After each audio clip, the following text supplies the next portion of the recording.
Danas ćemo pripremiti izuzetno učinkovitu prihranu za sadnice rajčice, krastavaca, paprika, tikvica i drugog povrća koja će potaknuti brzi rast, razvoj, snažnog korijenja i obilno plodonošenje.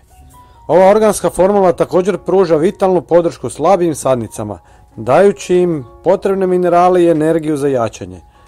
Sastoji se od 3 jednostavna i pristupačna sastojka, a priprema traje samo 1 minutu.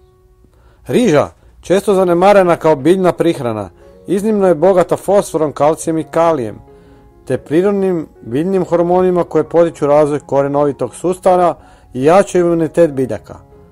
Jednu žlicu riže usitnite u mlincu za kavu kako biste dobili prah koji ćete pomiješati sa 2 litre vode. Zatim u vodu dodajte 1 žlicu kurkume. Kurkuma sa svojim antibakterijskim i antifugalnim svojstvima štiti biljke od štetnih mikroorganizama jačajući njihov imunološki sustav. Aktivni sastojak kurkumin djeluje kao prirodni antioksidans.